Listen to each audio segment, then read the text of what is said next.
थोड़ी देर में आपको सिखा रहा हूं। मेरी बात समझ रहे? क्या बोलो? उस गीत को, जिस गीत को आप कलीसिया में गाना चाहते हैं, उस गीत को व्यक्तिगत रूप से अपने घर में आराधना करना है। और वचन कहते हैं जब वे आराधना कर रहे थे तो परमेश्वर का तेज भवन में भर गया। दूसरा इतिहास उसके 5 अध्याय उसके 11 पद में लिखा है।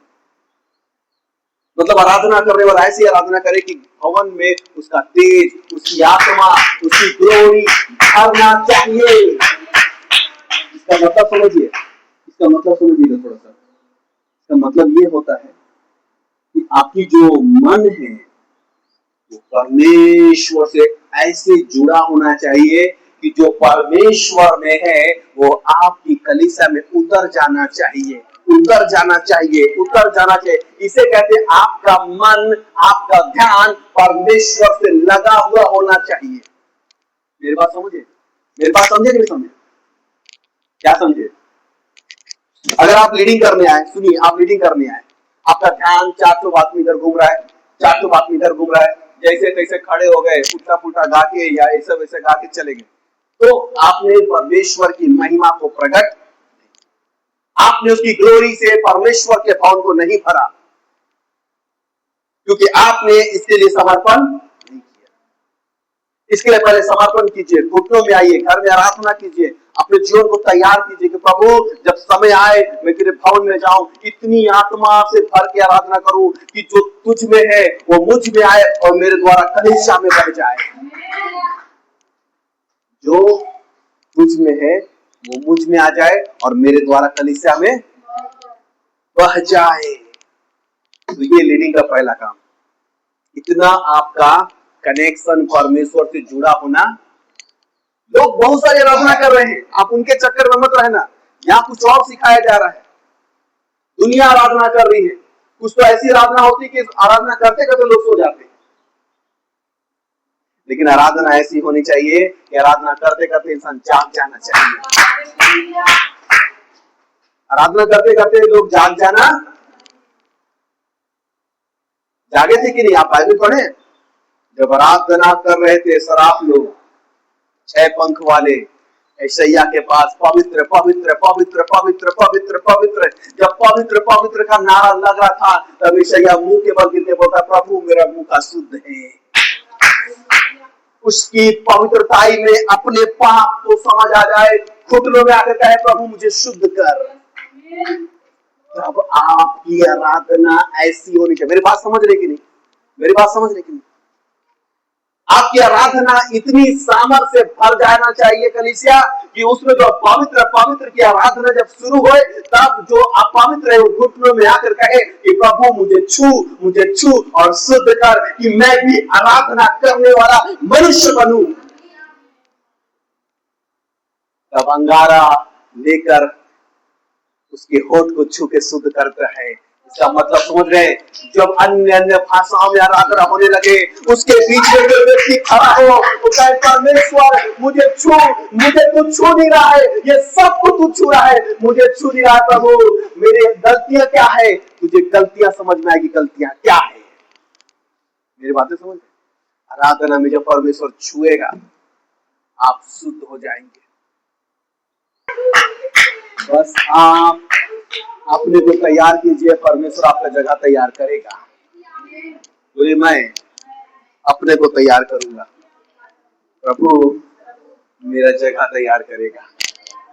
अभी याद रखिएगा, आप अपना जगह कभी तैयार मत करना। समझ रहे मेरी बात को? आप अपना जगह तैयार, आप अपना जगह तैयार होगा तो जब तू बुलाए जाए तो पीछे बैठ जा। अगर तू काबिल होगा मैं बुलाकर यहां बैठाऊंगा। मेरी बातें समझ रहे? प्रभु काबिल बनाएगा और मेरी जगह तैयार करेगा और मुझे बुला के लाएगा और सबके बीच में ऊंचा करेगा। आपका परमेश्वर से कनेक्शन होना चाहिए। जो भी लीडिंग करे, आपको मालूम है जो गीत हम गाते हैं उस गीत को घर में बहुत आराधना उपवास के साथ गाते हैं, उपवास के साथ गाते हैं, ताली बजाते हैं, डफली गाते हैं। मैं सोचता हूँ कि हम लोग के जो घर वाले हैं वो लोग हम लोग को पागल मत समझे, वो लोग हम लोग को क्या मत समझे, पागल। लेकिन मैं नहीं शर्माता हूँ। आप लोग को शर्म लगता होगा? बताइए तो घर में कौन कौन आराधना करता है? Very good. साजन भी एक साथ दीदी आराधना करते हैं? नहीं, आप दोनों जब समय मिले आपको शाम के बाद, दोनों घुटने में आके आराधना कीजिए। ये जो गीत गाते हैं ना, ये गीत हम लोग वहां पर आराधना करते हैं। और वचन मेरे को परमेश्वर के दास ने एक सिखाया था, जो यहाँ खड़ा होकर तू गीत गाएगा, उससे पहले ये गीत 10 बार तू घर में गाना, आराधना करके घर से आना।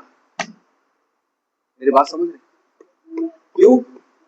क्योंकि वहां पर तू आत्मा में भर भर के आराधना करेगा, वहां तुम उससे जुड़ेगा। तू यहाँ टैलेंट दिखाने नहीं आएगा, तू अपनी कलीसिया को आत्मा में भरने के लिए आएगा।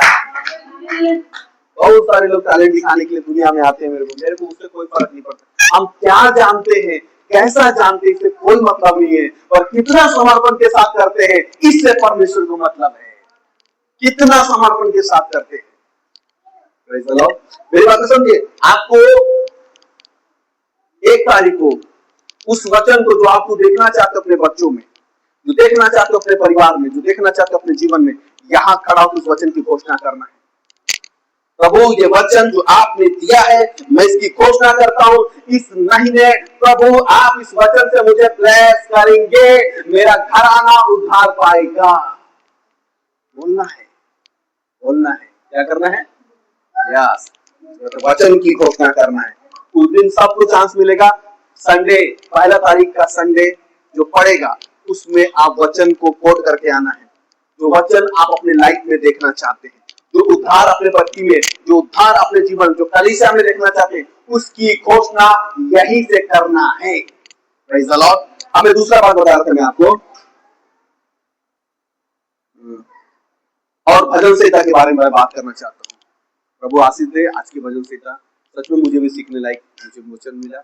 मैं सबको, जो आप यहाँ पर आएंगे, मैं आपको एक चीज बताना चाहता हूँ। सुनिएगा, भजन संहिता जिसको मिले, सुनिए इधर देखिए, जिसको भजन संहिता मिले, तो भजन संहिता से मुझे भी कुछ मिलना चाहिए। बात खत्म, समझ गए?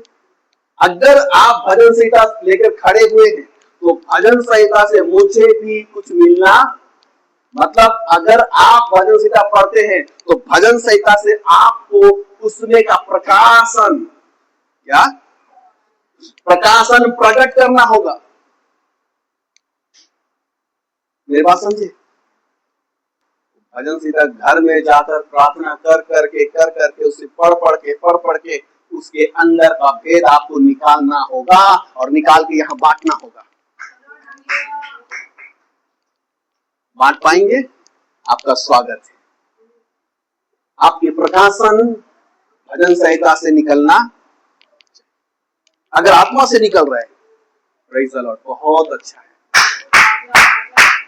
मैं यहाँ जो पढ़े, मुझे इतना अच्छा लगा कि सच में वो इतना अपने मुंह को थक गया, जब चौक से मतलब बांधते बांधते थक गया, क्योंकि उसके विरोध में लोग बातें कर रहे थे, और जानते हैं वो अपना मुंह नहीं खोल रहा था, और वो प्रार्थना किया।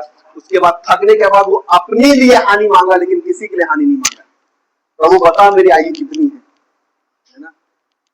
और 11 में उसको उसकी सुंदरता को, अगर वो नहीं मानेगा तो उसकी सुंदरता को पतिंगा के समान उसको खत्म कर देगा। तो आप जब भजन संहिता के लिए आए, तो अपनी तैयारी कीजिए, और उसमें से हमें कुछ मिलना, कलीसिया को कुछ मिलना। तो ये सब सुनिए। आप बोलेंगे कि पास्टर जी इसके लिए टाइम नहीं है, तो गलत बात है।